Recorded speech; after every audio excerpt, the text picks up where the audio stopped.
She was dragged out of the house at midnight, barefoot, bleeding, weak and shaking, with two newborn babies pressed against her chest.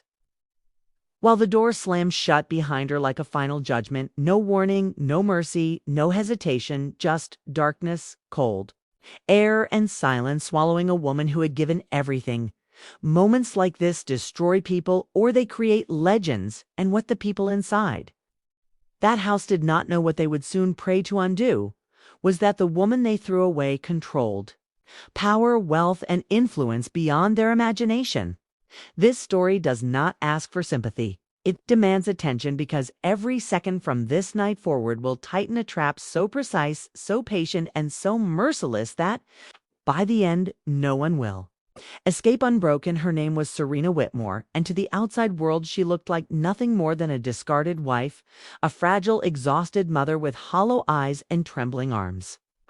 Married into the prestigious Blackwood family, a lineage obsessed with legacy, reputation, and dominance, her husband Julian Blackwood was celebrated in elite circles as a disciplined entrepreneur and future industry leader, yet behind closed doors he was spineless-shaped and controlled by his mother Eleanor Blackwood, a woman whose love was transactional and whose respect was reserved only for power.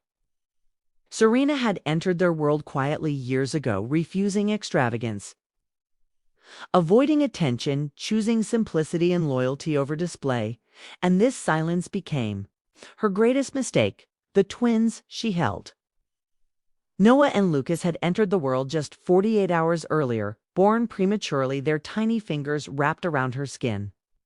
Their lives still learning how to breathe, and instead of warmth, celebration, or care, they were treated as inconvenience, as weakness, as proof that Serena was no longer useful. Eleanor decided that night that the family image was threatened, that Serena had served her purpose, and that the children complicated control. Julian did not argue, he did not protect, he did not hesitate. He stood there, avoiding her eyes as his mother ordered the guards to open the gate and end the matter. Serena did not scream, she did not beg, she did not collapse. She walked out slowly, because strength is often mistaken for silence, and silence for surrender. What none of them understood was that Serena Whitmore was not the woman they believed her to be before marriage. She had vanished from the public eye, stepped away from global headlines, dissolved her identity from corporate registries, and handed control of a multi-billion-dollar empire to trustees operating under confidentiality agreements.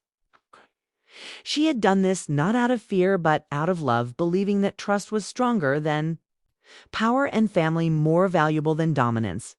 That belief died on the pavement outside the Blackwood mansion, as cold stone cut into her feet and the cries of her newborn sons echoed into the night.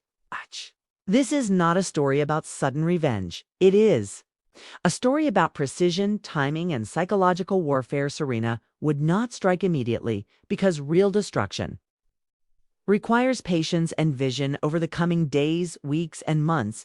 She would rebuild not from emotion but from strategy. Every insult documented, every betrayal recorded, every decision mapped. The same people who laughed as she was expelled would one day beg her to answer their calls. The same doors that closed would shatter open under her authority. The same man who refused to stand beside her would kneel asking forgiveness. He would never receive. The story must be watched until the very end, because the beginning is about loss, but the ending is about power, reclaimed identity revealed, and justice delivered, so cold and complete that it leaves no room for denial. Serena Whitmore did not survive that night to be pitied. She survived to make history. Part 2. The night did not end when Serena Whitmore stepped beyond the gates, because survival is not a moment. It is a sequence of decisions made while the world believes you are finished. She walked until her legs failed, then sat beneath a broken streetlight, shielding her twins from the cold, using her own body as a barrier, her blood soaked into the pavement, her breath shallow but her mind awake, calculating. Not panicking, not collapsing, but observing, because even in pain. Serena had always been a strategist. A passing taxi slowed, then stopped the driver hesitant until he saw the babies in something. Humans softened in his eyes. Serena did not explain. She did not accuse. She only said hospital, and the car moved forward, cutting through the city, while behind her the Blackwood mansion returned to its quiet. Arrogance, believing the problem had been erased at the private medical wing, where discretion cost more than medicine, Serena was treated without question because some systems respond to codes, not faces, and with a single whispered name to the night nurse, doors opened, specialists arrived. And silence was enforced. The twins were placed in warm incubators, their breathing stabilizing, while Serena lay awake, staring at the ceiling, not crying, not sleeping, but replaying every second of the betrayal, not with anger, but with clarity, because anger clouds judgment, and she needed precision by mourning her physical weakness. Remained, but her direction was clear. The first call she made was not to family, not to lawyers, not to friends, but to a secure number memorized years ago, never used.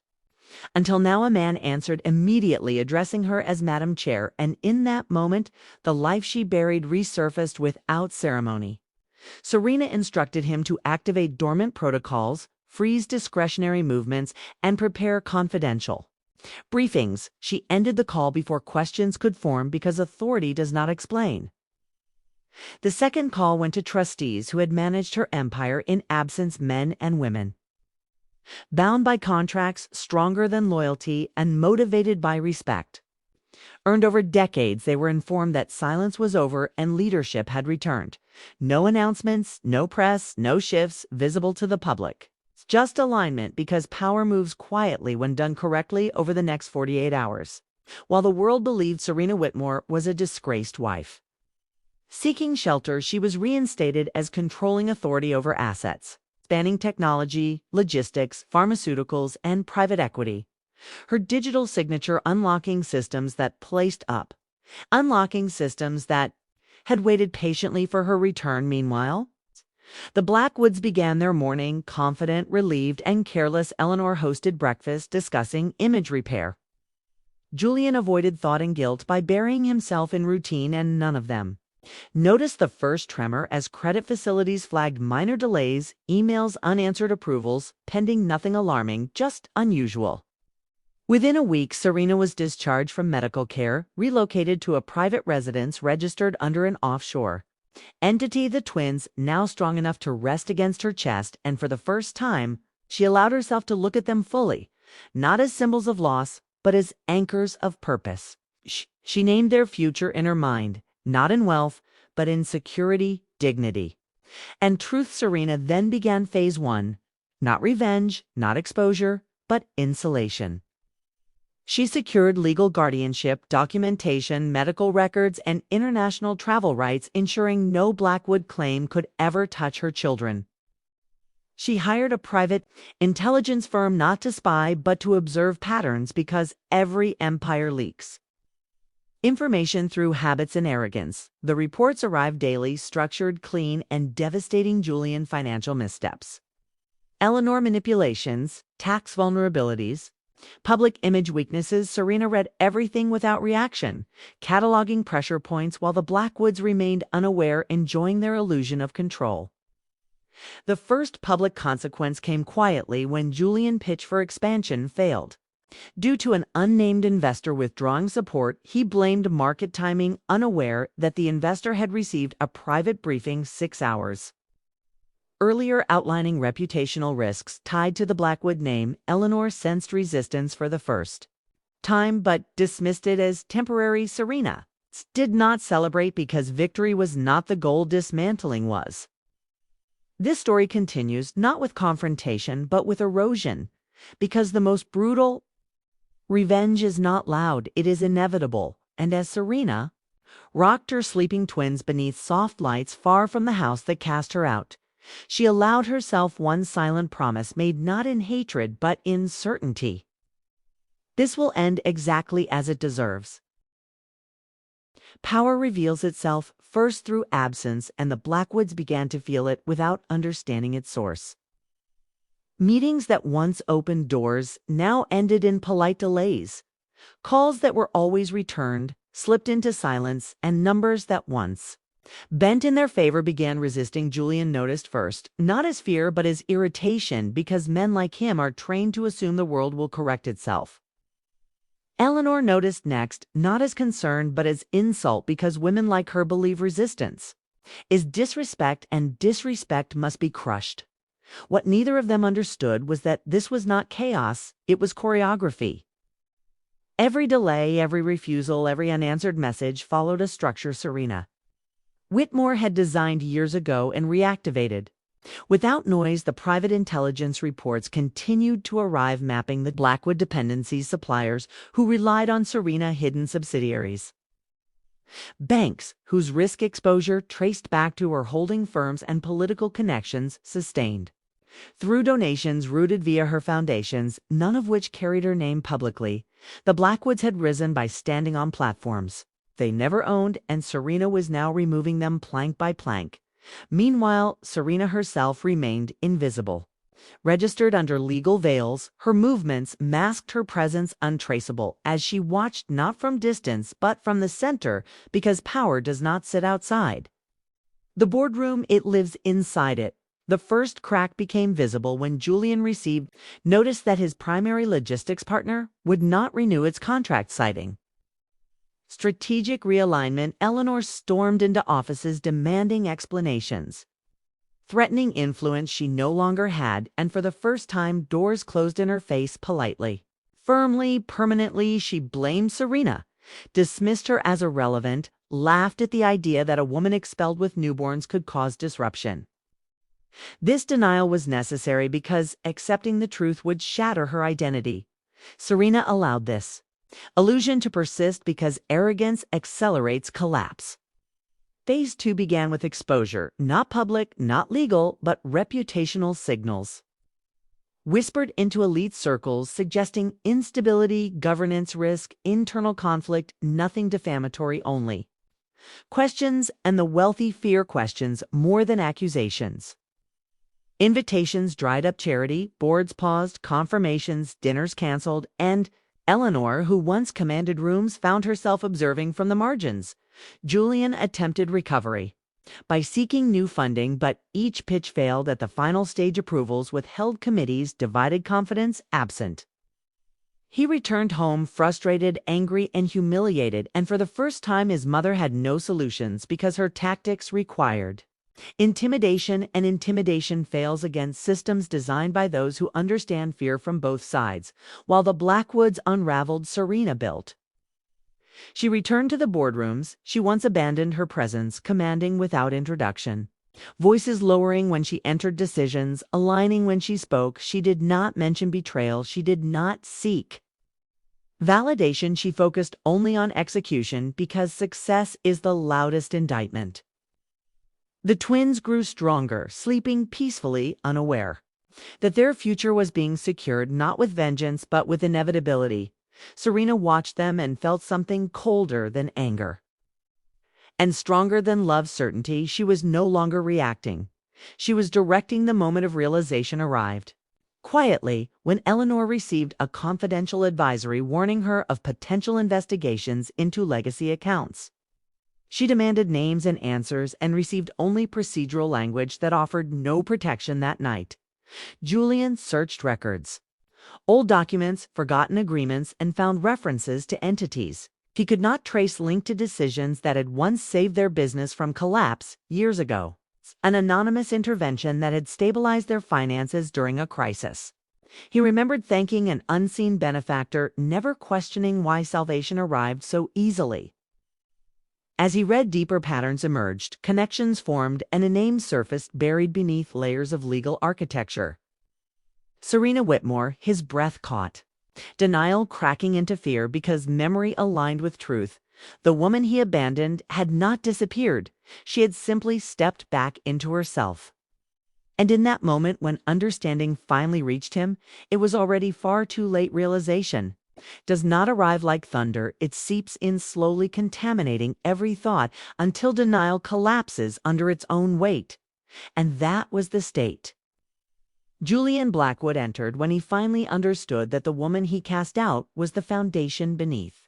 His success, every memory replayed with new meaning. The anonymous bailouts, the sudden approvals, the impossible recoveries, all traced back to a quiet presence he had taken for granted.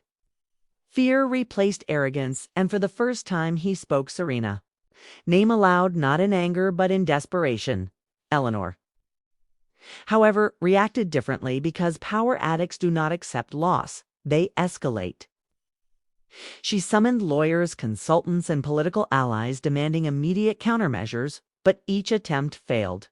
Not from resistance, but from absence, because the networks she relied on had shifted allegiance long before she noticed.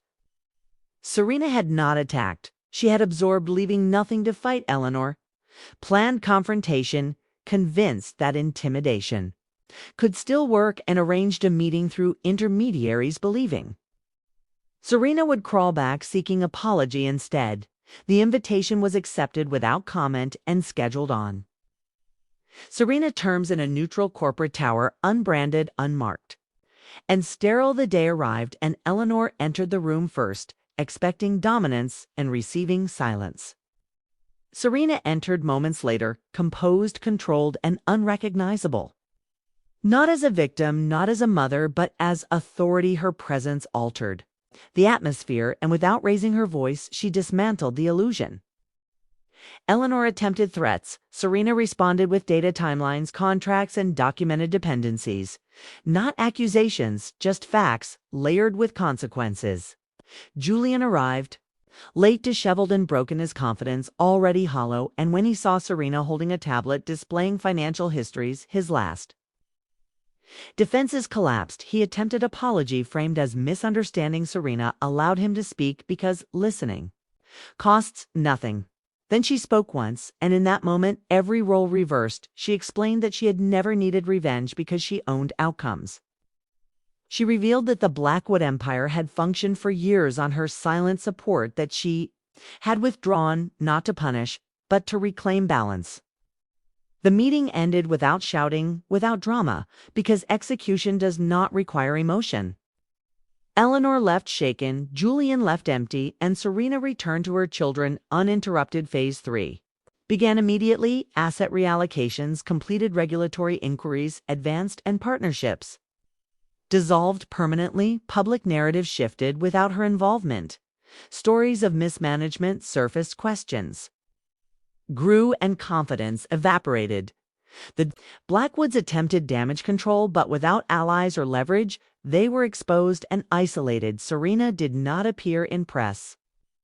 She did not celebrate publicly, because true dominance does not seek applause, it operates while others scramble. The twins, now thriving, became her only priority outside work, and every decision she made was filtered through their future, ensuring security, distance, and freedom. The collapse accelerated. Julian resigned under pressure. Eleanor retreated from visibility, and the family name once revered became a liability. Serena watched from above, not with satisfaction, but with closure, because the past no longer controlled her. The story, however, was not finished, because final justice requires acknowledgement, and that would come when the world learned who had truly built what they destroyed. Collapse becomes visible when silence breaks and the world begins asking questions. It was only a matter of time before whispers turned into headlines, and the Blackwood name, once protected by prestige, became associated with instability, mismanagement. An internal fracture. Analysts speculated, investors withdrew, and regulatory bodies initiated formal reviews, not from accusation, but from patterns that could no longer be ignored. Serena Whitmore remained absent from public view, allowing truth to surface organically, because credibility grows stronger when it is not forced. Then the revelation arrived, not as scandal, but as correction. A major business journal published an in-depth profile on a returning industry leader, unveiling the architect behind multiple market-defining innovations and crisis recoveries. The name Serena Whitmore appeared not as an expose, but as acknowledgement. Her biography detailed a woman who stepped away from visibility by choice, who built systems that outlived her presence, and who returned when alignment demanded it. The article never mentioned the Blackwoods, yet the connections were undeniable. Timelines overlapped, histories aligned, and the world understood instantly who had truly powered what. The reaction was immediate. Partners reached out, boards extended invitations, and Serena Influence solidified publicly while the Blackwoods were erased from relevance. Eleanor watched the coverage in disbelief, recognition dawning too late that the woman she expelled had surpassed every metric of power she had worshipped. Julian attempted contact, calls, messages, letters unanswered because Serena had moved beyond dialogue. The final blow came through governance, not vengeance, when Serena, holding firms, completed divestment from all remaining Blackwood-affiliated entities. Triggering contractual clauses that forced liquidation, the empire collapsed legally, cleanly, and completely. Leaving no room for appeal, Serena did not attend the aftermath. She did not witness the humiliation because closure does not require proximity. She focused instead on building a future that no one could touch. The twins, now symbols of resilience, not trauma, became her motivation, and Shield the world praised her. Strength, unaware that her greatest victory was peace. This story approaches its end not with chaos, but with clarity, because true revenge is not destruction. It is replacement, and Serena Whitmore replaced loss with legacy, silence with authority, and betrayal with truth. The world outside continued unaware of the battles that had reshaped power, but inside Serena, Whitmore life had transformed completely. Her mornings began with twins laughing beside her, reading reports, reviewing financial updates, and planning expansions that would safeguard generations. Her empire no longer relied on secrecy, but on precision. Every move calculated, every ally aligned, and every threat neutralized before it could arise. Julian Blackwood attempted contact. Once more arriving at one of her discreet offices, desperate, pleading, and finally broken, he tried words, apologies, excuses, offers of partnership, but Serena observed silently, recording his every gesture, noting the desperation and fear he could not hide. She did not respond because true reckoning is not conversation. It is observation and understanding what people fear before they articulate it. Eleanor Blackwood confronted her next, confidence still but shrinking, as Serena entered the room. A single presence, stronger than every manipulation she had once used. Eleanor attempted intimidation. The words stumbled in her mouth. No longer powerful without networks and leverage, the subtle threats and social influence she had relied on crumbled. In the face of data, documentation, strategic alliances, and public acknowledgement that Serena controlled everything from behind the scenes. Julian watched, unable to intervene, as his mother faltered. The empire they had assumed was theirs vanished, legally, financially, and socially, leaving nothing but lessons paid for with their ignorance, arrogance, and cruelty. Serena allowed them one final moment of recognition, one final confrontation. Not to humiliate, but to confirm that power, when wielded wisely, is undeniable. She then departed from their lives, not with vengeance, not with spectacle, but with quiet authority, turning her attention back to her children, her businesses, and her vision for the future, because the greatest satisfaction is not watching people fall. It is knowing they cannot rise again while you thrive. The twins became witnesses to strength, integrity, and careful, calculated justice, learning from a mother who had survived betrayal, humiliation, and loss only to return. Stronger, wiser, and untouchable, she invested in causes that mattered: health, education, technology, philanthropy, ensuring her impact would outlast every petty insult, every slight. Every action taken against her. Serena had transformed trauma into triumph, adversity into strategy, and betrayal into clarity. And as she held Noah and Lucas each night, whispering promises of security, dignity, and love, she knew the past no longer had the power to harm them or her. And that was the final lesson: the Blackwoods and the world would never forget that strength measured not by reaction, but by foresight, is unstoppable and unassailable. Asterisk. The conclusion of Serena Whitmore's story did not arrive in a single moment or dramatic confrontation. It was a slow and deliberate unveiling of power, influence, and control that had been cultivated in silence over years and in the wake of betrayal. It began with complete consolidation of her empire assets, portfolios, subsidiaries, and holdings. Once managed invisibly, now fully under her direct authority. Every decision she made was precise and irreversible. Every contract, every agreement, every financial move accounted for and meticulously executed, leaving no opportunity for challenge or error, the Blackwoods observed from the edges. Helpless to intervene, their attempts at recovery, public statements, private meetings, and legal threats, systematically dismantled by foresight and planning they had never comprehended. The media began reporting not on scandal, but on innovation and leadership, spotlighting Serena Whitmore as the hidden architect behind major market turnarounds, technological advancements, and philanthropic breakthroughs. Her name, associated with vision, not controversy, her influence reshaping industries and communities alike.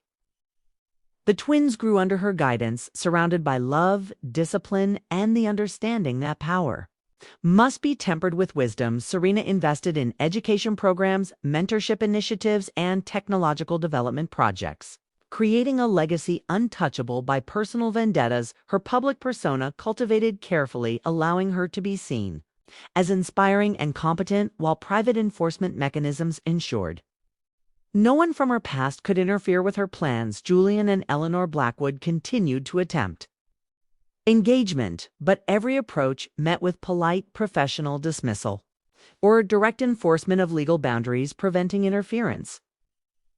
They realized too late that they had underestimated not just a mother or a wife, but a strategist, a visionary, a leader capable of thinking decades ahead and acting with surgical precision. Serena never allowed emotions to cloud judgments. She transformed every slight, every insult, every betrayal into actionable intelligence, using it to strengthen networks, identify weaknesses, and fortify her positions. She expanded into new markets, using anonymous intermediaries to acquire assets that complemented her core holdings, ensuring that every sector she touched thrived and any potential competitor or adversary faced consequences without immediate visibility. Slowly and methodically, until their positions were untenable, the final reckoning occurred not in courtrooms nor in boardrooms, but in public perception. As journalists, analysts, and industry leaders acknowledged the woman who had vanished and returned stronger, brighter, and untouchable, every article, interview, and feature reinforcing the reality that Serena Whitmore had survived betrayal, humiliation, and abandonment, only to reclaim her power, authority, and dignity in full force. Julian was forced into retirement.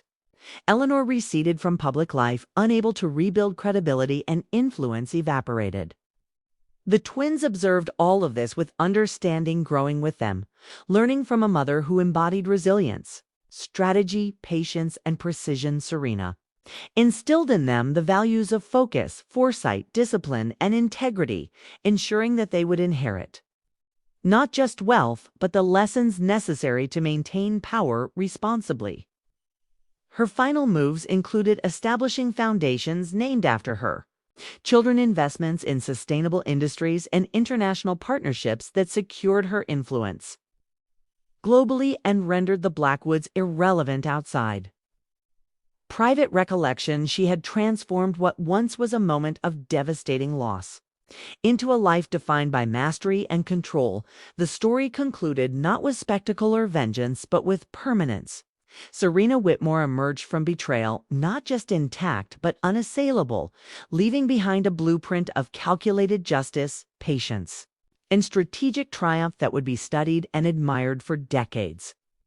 The Blackwoods became a cautionary tale whispered in corporate corridors, while Serena continued quietly overseeing her empire, growing it, expanding it, cementing her legacy as a woman who turned the darkest night of rejection, humiliation, and abandonment into an eternal dawn of authority, power, and respect.